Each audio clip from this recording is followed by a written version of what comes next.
హరే కృష్ణ.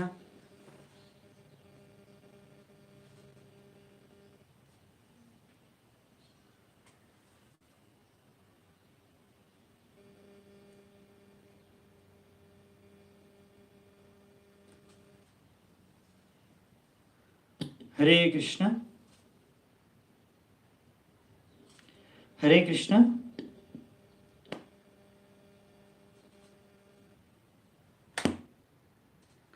హరే కృష్ణ. హరే కృష్ణ. హరే కృష్ణ.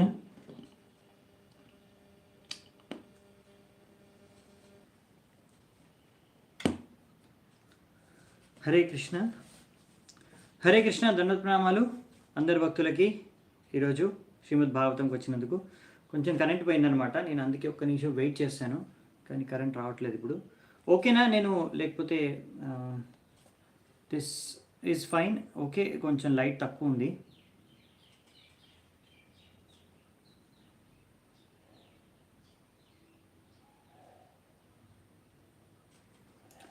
హరే కృష్ణ. కొద్దిగా లైట్ తక్కువ ఉంది, ఇలాగే కంటిన్యూ చేయనా? ఓకేనా? పర్వాలేదా? సమ్హో స్పీకర్ది కూడా ఛార్జింగ్ అయిపోయింది, చూసుకోలేదు నేను. ఇప్పుడే సౌండ్ వస్తుంది, అందుకే వితౌట్ మైక్ ఓన్లీ నేను క్లాస్ తీసుకుంటాను.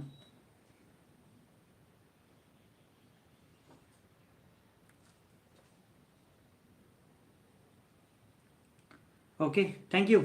సో మనం ప్రార్థన మంగళాచరణ చేసుకుని స్టార్ట్ చేద్దామంట. ఓం అజ్ఞానతిమిరంధస్య జ్ఞానాంజనాశలాకయ చక్షోరన్మిళితం యేన తస్మై శ్రీగురవే నమః. శ్రీచైతన్యమనోభీష్టం స్థాపితం యేన భూతలే స్వయం రూపః కదా మह्यं దదాతి స్వపదాంతికం.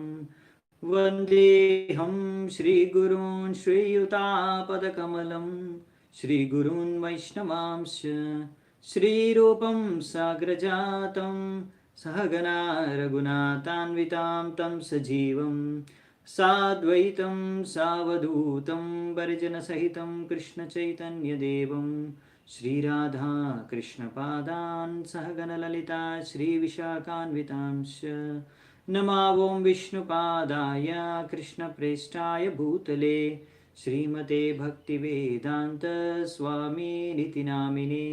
नमस्ते सारस्वते देवे गौरवाणी प्रचारिणे निर्विशेषः शून्यवादी पाश्चात्यदेशतारिणे.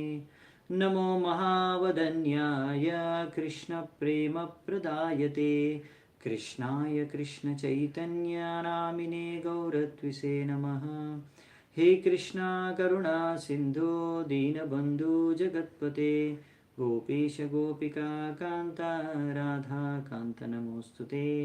तप्त कांचना गौरांगी राधे वृंदावनेश्वरी वृषभानुसुते देवी प्रणमामि हरिप्रिये. नीलाचल निवासाय नित्याय परमात्मने बलभद्र सुभद्राभ्यां जगन्नाथाय ते नमः.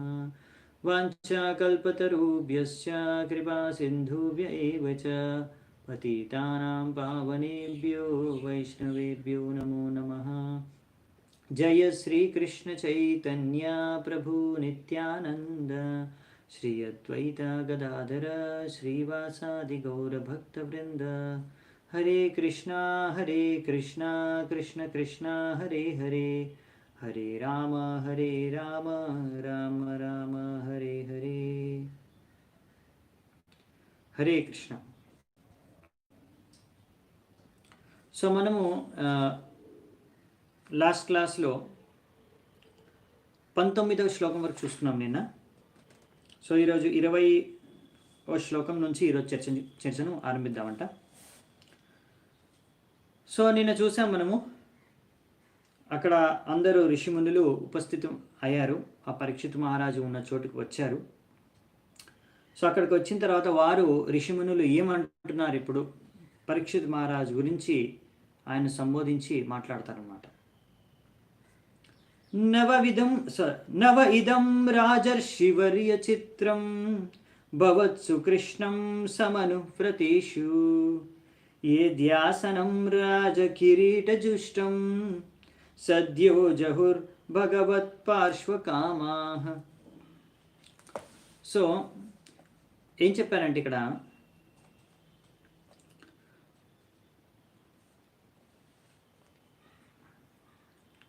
ఈ పాండు వంశంలో ఎంతోమంది రాజుల్లో ఒక ముఖ్యమైన రాజువి నువ్వు ఓ పరీక్షిత్ మహారాజా. మీ అందరూ కూడా మీ వంశంలో ముఖ్యంగా ఈ శ్రీకృష్ణ భగవంతుణ్ణి అనుసరించి మీ జీవితాన్ని మీరు జీవిస్తారు. అందుకనే ఇది మాకు అంత పెద్ద ఆశ్చర్యం కాదు. మీరు అన్నీ త్యాగం చేసేసారు. ఈ రాజసింహాసనం ఎంతో గొప్ప, అది ప్రలోభం, ఆసక్తి భౌతిక ప్రపంచంలో మొత్తం ప్రపంచానికే, అంటే మొత్తం ఈ పృథ్వీకే, భూమికే చక్రవర్తి సామ్రాట్ ఆయన పరీక్షిత్ మహారాజ్కి, దానికి ఆయన రాజు మహారాజు. అలాంటి రాజసింహాసాన్ని త్యాగం చేసేసావు. ఎందుకు అంటే నువ్వు ఆ భగవంతుడి యొక్క సాంగత్యాన్ని నిరంతరం పొందాలి అనే ఉద్దేశంతో నువ్వు మొత్తం త్యాగం చేసావు. ఇది అస్సలు ఆశ్చర్యజనకం కాదు. ఎందుకంటే మీ యొక్క వంశంలో అందరూ భగవంతుడు శ్రీకృష్ణుని అనుసరిస్తారు కనుక దాని ప్రకారమే నువ్వు కూడా అనుసరించి చేశావు అని ఒక విధంగా పరీక్షిత్ మహారాజుని ఇంకా పాండవుల్ని అందరు వంశాన్ని వాళ్ళు ప్రశంసిస్తున్నారు అన్నమాట. ఇది చాలా చాలా కఠినం అన్నమాట. ఒక వ్యక్తికి, ఒక మొత్తం ప్రపంచానికి, మొత్తం భూమికే ఆయన అధిపతి, రాజు, మహారాజు. సో అలాంటి పదవిని త్యాగం చేయడం అనేది అంత సులువు కాదు. కానీ ఇక్కడ పరీక్షిత్ మహారాజు ఎంతో సులువుగా దాన్ని త్యాగం చేసేసాడు. మనం చూస్తాం, ఇక్కడ ప్రభుపాల్ వారు రాశారు, రాజకీయ నాయకులు ఉంటారు, వారు చచ్చిపోయే వరకు, చచ్చే ఆఖరి క్షణం వరకు వారికి దొరికిందంటే పదవిని వదిలిపెట్టరు. ఎక్కడైనా చూసారా సొంతంగా రాజకీయ నాయకులు పదవిని త్యాగం చేసి సన్యాసం తీసుకోవడం, లేకపోతే వానప్రస్థ తీసుకోవడం? సో ఇది చాలా గొప్ప విషయం అన్నమాట. సో ఒక మనిషి, ప్రతి మనిషి ఇలా తన శేష జీవితంలో ముఖ్యంగా భగవంతుడి సంపూర్ణంగా సమర్పించుకోవాలి. భగవంత ధామానికి వెళ్ళడం అనేది మన లక్ష్యం, ప్రతి మనిషి యొక్క లక్ష్యం. ప్రహ్లాద్ మహారాజ్ కూడా నరసింహదేవుడికి ప్రార్థన చేశాడు. ఇక్కడ ప్రభుపాదులు వారు రాశారు, భగవంతుడా, ఈ యొక్క భౌతిక జీవితం ఏదైతే ఉందో, ఈ యొక్క భౌతిక ప్రపంచంలో జీవించే జీవన విధానం భౌతికంగా, అది నాకెంతో, దానికి నేను దానికి భయపడతాను. కానీ మీలాంటి మీ యొక్క ఈ ఉగ్ర రూపానికి కూడా నాకు భయం లేదు, కానీ నాకు దీని మీద భయం ఉంది. ఎందుకంటే ఈ యొక్క భౌతిక ప్రపంచంలో ఒక వ్యక్తి ఎన్నో రకాల మోహానికి, లేకపోతే ఎన్నో రకాల కష్టాలకి, క్లేశాలకి, దుఃఖాలకి, ఆకర్షణలకి, ఆసక్తులకి లోనైపోయి వాటిల్లో, ఆ సుఖ దుఃఖాల్లో మునిగి తేలుతూ ఉంటాడు. అందులోనే తన జీవితం అంతా వెళ్ళిపోతుంది. ఇక్కడ చెప్పేశారు ఏంటంటే, ఇంకా ఆయన ముఖ్యంగా ఈ యొక్క భౌతిక జీవిత విధానంలో, ఇందులో మిక్సీలో వేసి గ్రైండింగ్ చేసేస్తే ఎలా చట్నీ అయిపోతుందో అలా అయిపోతుంది మన బతుకు ఈ భౌతిక ప్రపంచంలో. ఇది చాలా దారుణమైన పరిస్థితి.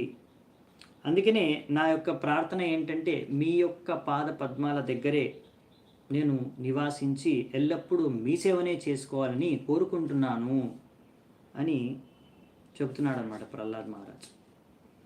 సో అందుకనే వీళ్ళందరూ కూడా శుద్ధ భక్తులు, వీళ్ళందరూ మహారాజు, ప్రహ్లాద్ మహారాజు, పాండవులు, పరీక్షిత్ మహారాజు, పాండవులు కూడా అంతే. మహారాజు యుధిష్ఠిరుడు కూడా ఇలాగే అన్నిటిని త్యాగం చేసుకొని, ఎప్పుడైతే సమయం ఆసన్నమైందో ఇంకా నేను ఇప్పుడు ఇవన్నీ వదిలి భగవంతుడికి సంపూర్ణంగా సమర్పించుకోవాలి, భగవద్ధామానికి వెళ్ళే సమయం అయ్యింది, ఇప్పుడు ఇవన్నీ నేను త్యాగం చేయాలి అని సమయం వచ్చినప్పుడు ఆ భగవంతుడికి సంపూర్ణంగా వాళ్ళు సమర్పించుకున్నారు. అలాగే ఇక్కడ కూడా పరీక్షిత్ మహారాజు. అంటే ఎప్పుడైనా అవకాశం ఉంటే మాత్రం శుద్ధ భక్తుడు ఈ యొక్క అవకాశాన్ని సంపూర్ణంగా సద్వినియోగం చేసుకుంటాడు. అది మనం నేర్చుకుంటాం ఇక్కడ పరీక్షిత్ మహారాజ్ నుంచి. 21వ శ్లోకం. సర్వే వయం తావదిహాస్మహేత కలేవరం యావదసౌ విహాయ లోకం పరం విరజస్కం విశోకం యాస్యత్యయం భాగవత ప్రధానః.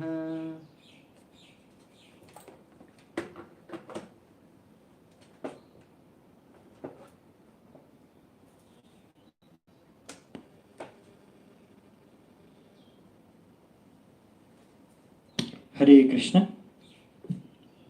ఓకే, కరెంట్ వచ్చేసింది. సో ఇక్కడ మనకి ఋషిమునులు ఏమంటున్నారంటే పరీక్షిత్ మహారాజు ఉద్దేశం అంటున్నారు,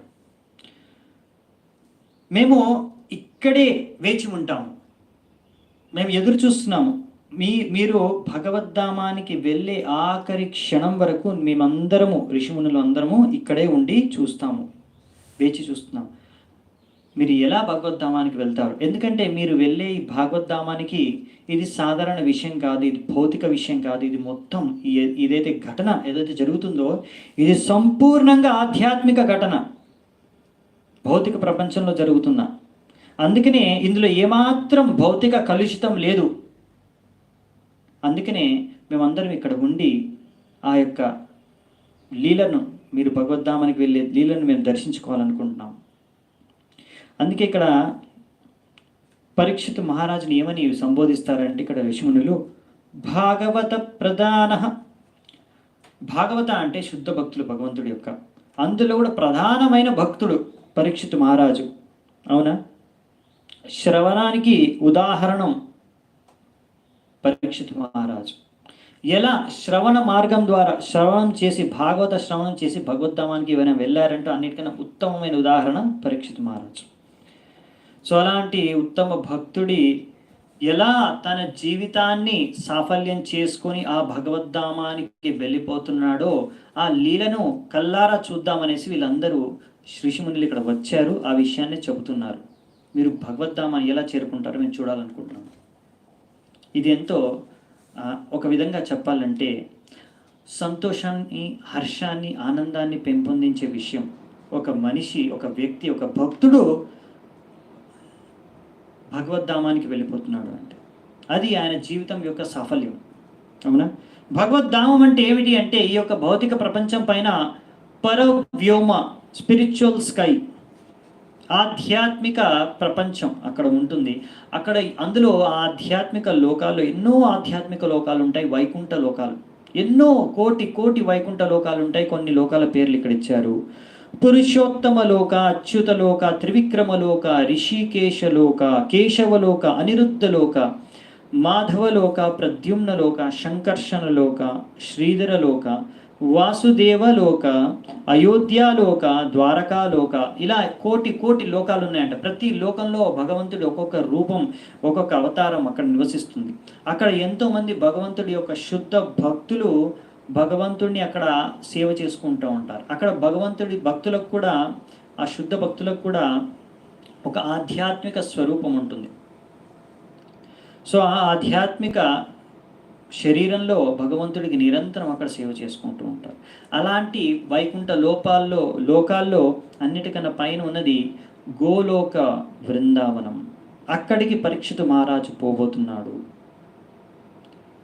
అని ఇక్కడ ప్రభుపాదుల వారు రాశారు తాత్పర్యంలో. సో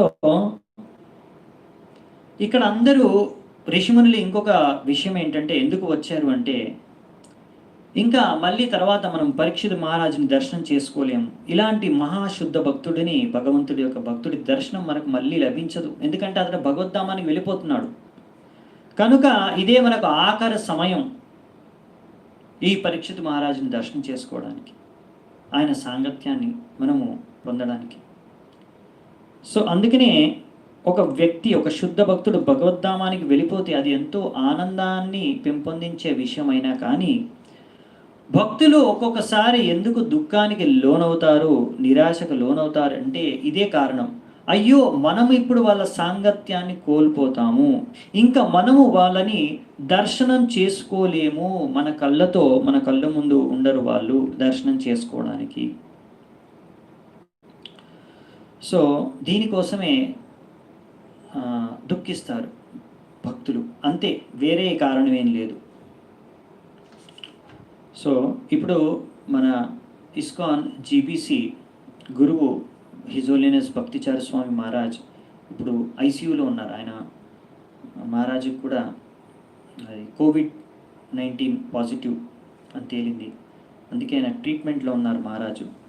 సో అందరికీ విన్నపం ఏంటంటే, విశ్వవ్యాప్తంగా అందరూ భక్తులు ఇలాగే ప్రార్థన చేస్తున్నారు, మీ అందరికీ కూడా అదే కోరిక, ప్రార్థన చేయాలని భగవంతుడి కృష్ణుడికి.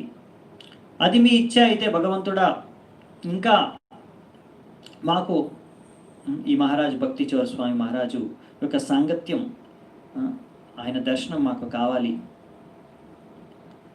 సో మీ యొక్క ఇచ్చ అయితే ఆయన్ని మాకు రక్షించండి, ఇక్కడే ఉంచండి అని ప్రార్థన చేసుకోవాలి.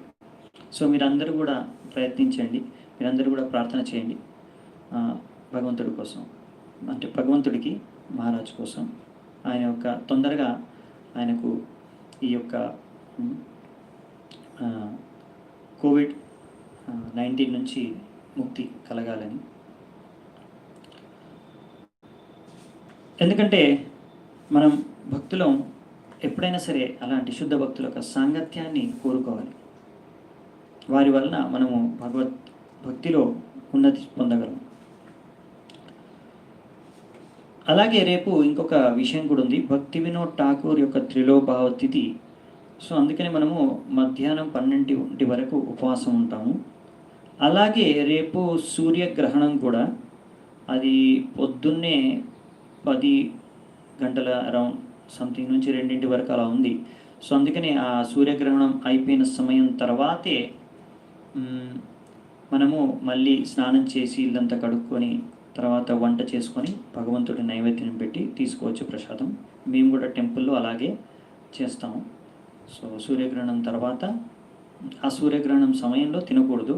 మనం ఎలాగో రేపు ఫాస్టింగ్ కాబట్టి తినము, ఉపవాసం ఉంటాం 12 వరకు. ఇంకొంచెం ఎక్కువ ఉండాలి, ఇంకో 2-3 గంటలు ఎక్స్ట్రా. సో ఒకవేళ ఎవరికైనా సమస్య ఉండి అలా చేయకపోతే మాత్రం పొద్దున్నే 7:30 కన్నా ముందే ఏదైనా తినేసేయండి.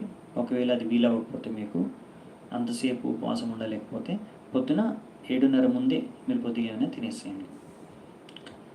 ఓకే, సో మనము నెక్స్ట్ శ్లోకానికి వెళ్దామంట. 22వ శ్లోకం.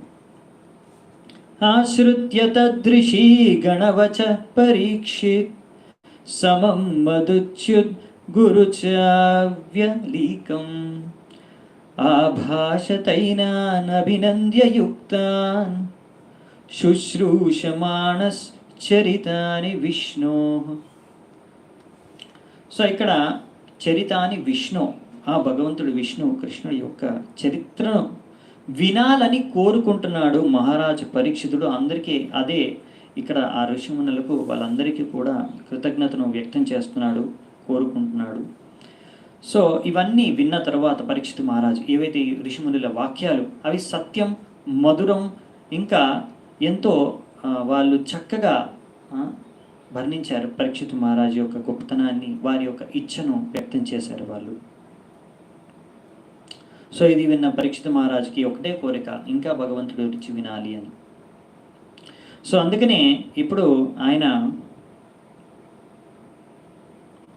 ఇలా ఆ యొక్క ఋషిమునులతో అంటున్నాడు, సమాగతా సర్వతయేవ సర్వే వేదాయతమూర్తిధరా స్త్రీపృష్ఠే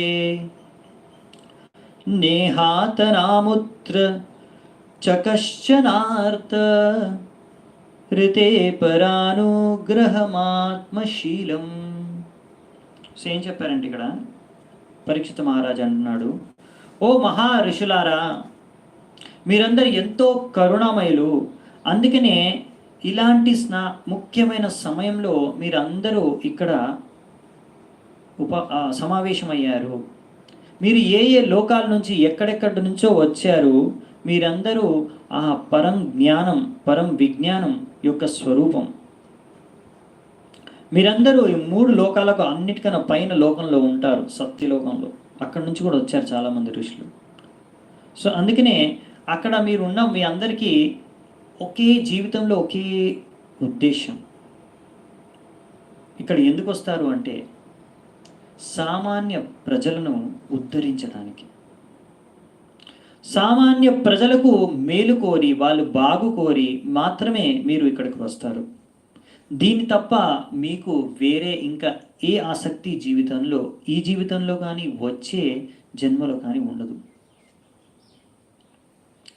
సో మనం ముందు కూడా చూసుకున్నాము, ఒక జీవికి చాలా భగవంతుడు 100% క్వాలిటీస్ ఉంటాయి, 64 క్వాలిటీస్ ముందు కూడా చర్చించుకున్నాము కృష్ణుడికి. సో ఒక జీవికి మ్యాక్సిమం 50 క్వాలిటీస్, అంటే 78%, 78% వరకు మ్యాక్సిమం ఆ లిమిట్ వరకు చేరుకోగలడు. కానీ ఒక జీవి ఎప్పుడైతే ఈ భౌతిక ప్రపంచంలో మునిగి తేలుతూ ఉంటాడో, భౌతిక ప్రపంచంలో వచ్చేస్తాడో, ఈ మోహమాయ ప్రపంచం అతని యొక్క జ్ఞానాన్ని, అతని యొక్క సామర్థ్యాన్ని, అతని యొక్క అసలు స్వరూపాన్ని కప్పిపుచ్చేస్తాయంట. ఎలాగైతే సూర్యుడుని ఒక అదే మన మబ్బులు, ఎలాగైతే మబ్బులు సూర్యుడు యొక్క సూర్యకాంతిని, సూర్యుడు యొక్క తేజస్సుని కప్పేస్తాయో, అలా మన అసలు స్వరూపాన్ని కప్పేస్తాయి అన్నమాట ఈ యొక్క మోహమాయ ప్రపంచం, భౌతిక ప్రపంచం, భౌతిక శక్తులు. సో అందుకనే మనము అర్థం కాదు అసలు మనం ఎవరు ఏంటి అనేది. కానీ ఇలాంటి మహా ఋషులు, సత్యలోకంలో ఉండేవారు, వారికి ఈ యొక్క మోహమాయ, ఈ భౌతిక శక్తి వారిని కప్పలేదన్నమాట, వారి జ్ఞానాన్ని కవర్ చేయలేదు. అందుకే వాళ్ళు అన్నిటినీ సరిగ్గా చూడగలరు, సరిగ్గా అర్థం చేసుకోగలరు. అలాంటి వారు భగవద్ధామా నుంచి ఈ యొక్క లోకానికి ఎందుకు వస్తారంటే భగవంతుడి దూతల్లాగా వస్తారు. వారి ఒకటే కర్తవ్యం ఏంటంటే ఈ యొక్క పతిత జీవుల్ని ఉద్ధరించడానికి. ఈ భౌతిక ప్రపంచంలో ఎన్నో కష్టాలకు లోనవుతున్న ఈ పతిత జీవుల్ని ఉద్ధరించడానికి వాళ్ళు వస్తారు ఇక్కడికి, భగవంతుడు పంపిస్తాడు. సో అందుకనే వాళ్ళు ఇలాంటి తుచ్చమైన లోకానికి కూడా వస్తారు. వాళ్ళకి వేరే ఉద్దేశం లేదు అని ఇక్కడ పరీక్షిత్ మహారాజు వాళ్ళని ప్రశంసిస్తున్నాడు అన్నమాట. అందుకే ఇప్పుడు పరీక్షిత్ మహారాజు 2 ముఖ్యమైన ప్రశ్నల్ని ఇప్పుడు వచ్చే శ్లోకంలో వాళ్ళు ముందుంచుతారు, ఈ యొక్క మహర్షుల ముందు. 24వ శ్లోకం. తతశ్చవ ప్రత్యమిమం విపృచ్ఛే విశ్రవ్య విప్ర ఇతి కృత్యతాయాం సర్వాత్మనా మ్రియమాణైశ్చ కృత్యం శుద్ధం చ తత్రామృషతాభియుక్తాః. అందుకనే ఇక్కడ ఆయన చెప్తున్నారనమాట, ఎంతో విశ్వసనీయమైన మీరు బ్రాహ్మణులు. అందుకనే మిమ్మల్ని నేను ఈరోజు ఈ యొక్క ప్రశ్న అడగాలనుకుంటున్నాను. ఇప్పుడు అసలు నా కర్తవ్యం ఏంటి? మీరు సరిగ్గా ఆలోచించి చెప్పండి నాకు. ఈ యొక్క భౌతిక ప్రపంచంలో ప్రతి మనిషి ప్రతి సమయంలో చేయవలసిన పని, కర్తవ్యం ఏంటి? ఇంకొకటి, నాలాగా ఇప్పుడు చనిపోయేవాడు, మృత్యువుకు దగ్గరగా చేరుకున్న వ్యక్తి యొక్క కర్తవ్యం ఏమిటి? 2 విషయాలు అడిగారు పరీక్షిత్ మహారాజు. ఇవి చాలా ముఖ్యం. ఏంటంటే 2 ప్రశ్నలు. ఒకటి, ప్రతి ఒక్క మనిషి ప్రతి ఒక్క పరిస్థితిలో చేయవలసిన కర్తవ్యం ఏమిటి, ముఖ్యమైన కర్తవ్యం ఏమిటి మనుష్య జీవితంలో. అలాగే ఒక వ్యక్తి ఎవరైతే మృత్యుకి దగ్గరగా ఉన్నాడో, ఇప్పుడు చనిపోబోతున్నాడో, అతను చేయవలసిన కర్తవ్యం ఏమిటి అంటే పరీక్షిత్ మహారాజు తన గురించి, అలాగే ఇంకా మిగతా ప్రజలందరూ, సామాన్య మనుషుల అందరి గురించి కలిపి అడుగుతున్నాడు ఇక్కడ 2 ప్రశ్నల ద్వారా. సో ఈ పరీక్షిత్ మహారాజు అడిగే ప్రశ్నలు మనందరికీ ఎంతో ఎంతో ఎంతో వర్తిస్తాయి. దాని యొక్క సమాధానాలు మనకి ఎంతో లాభదాయకం, ఎంతో ఉపయోగకరం. ఎందుకు? ఒకటే కదండి ప్రశ్న మనకి లాభదాయకం, ఇంకొకటి ప్రశ్న మనకు అవసరం లేదు అనుకోవచ్చు మీరు. కానీ ప్రభుపాల్ వారు ఇక్కడ రాశారు, ఈ ముఖ్యంగా ఇప్పుడు చనిపోతున్నాడు ఒక వ్యక్తి అంటే దానికి ముందు ఏం చేయాలనేది చాలా ముఖ్యమైన ప్రశ్న. విజయలక్ష్మి మాతాజీ అడుగుతున్నారు, ఈవినింగ్ క్లాస్ ఉండదా ప్రభు? అవునండి, ఇప్పుడు రథయాత్ర తర్వాత మనము ఈవినింగ్ క్లాస్ స్టార్ట్ చేద్దాము.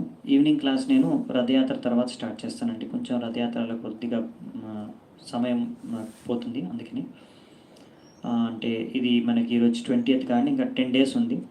అంటే 10-12 days తర్వాత మనము జూలై నుంచి ఈవినింగ్ క్లాసెస్ నేను స్టార్ట్ చేస్తాను. ఒకరోజు కాకుండా ఒక రోజు అని 2 రోజులు కానీ ఈవినింగ్ క్లాసెస్ని డెఫినెట్గా స్టార్ట్ చేస్తాను. కానీ ఇప్పుడు వెంటనే కొంచెం సంభవం కాదు. Thank you. సో ఒక వ్యక్తి చనిపోవడానికి ముందు ఏం చేయాలని అడుగుతున్నారు కదా. మనం అనుకోవచ్చు ఇది నాకు సంబంధం లేదని, కానీ ప్రభుపాల్ వారు అంటున్నారు ఇది మనకు కూడా సంబంధం. ఎందుకు? ప్రతి ఒక్కరికి ఈ ప్రశ్న కూడా ఎంతో ముఖ్యమైనది. మనిషి ఎప్పుడు చనిపోతాడో తెలియదు. అంతేకాదు ప్రతి మనిషి ప్రతి క్షణం చనిపోతున్నాడు. ఇది భాగవతంలో కూడా మళ్ళీ వస్తుంది మనకి. ఎన్నో రకాల ప్రళయాలు ఉంటాయంట. ఒక ప్రళయం ఏంటంటే ప్రతి క్షణం జరుగుతుందంట. ప్రతి క్షణం మనం మృతి చెందుతున్నాం. ప్రతి క్షణం ఒక కొత్త శరీరాన్ని మనం ధరిస్తున్నాం.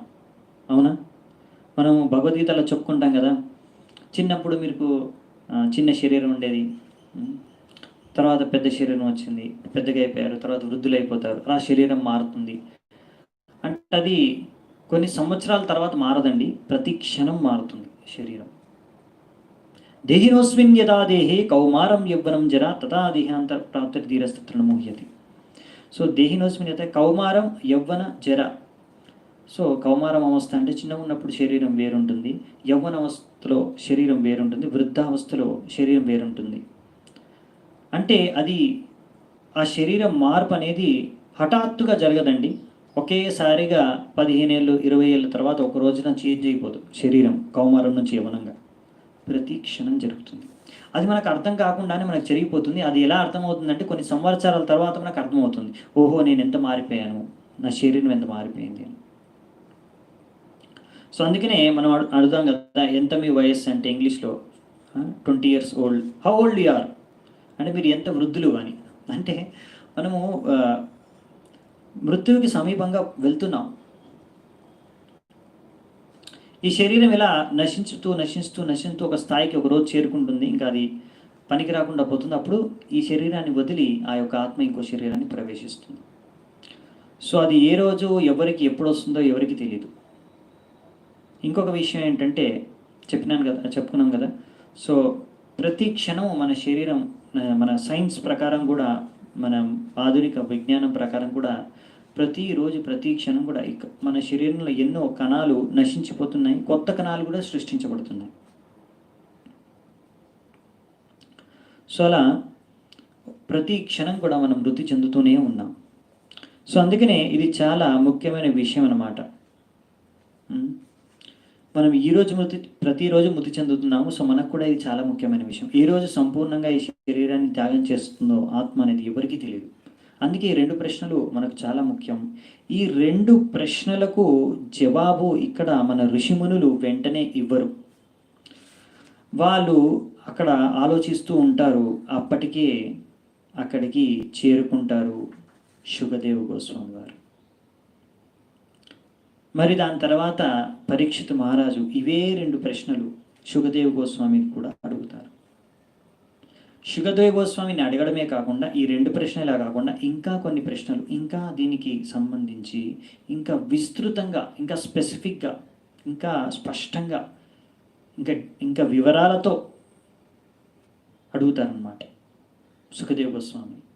ఈ ప్రశ్నలు ఏవైతే పరీక్షిత్ మహారాజు ఇప్పుడు అడుగుతున్నాడో, మళ్ళీ అడగబోతున్నాడు, రేపు చూద్దామంట ఆ ప్రశ్నలు శుకదేవ్ గోస్వామిని అడిగేది. ఏవైతే శుకదేవ్ గోస్వామిని అడుగుపోతున్నారో వీటి సమాధానమే మొత్తం శ్రీమద్ భాగవతం. వీటికి సమాధానం సారం అది శ్రీమద్ భాగవతం.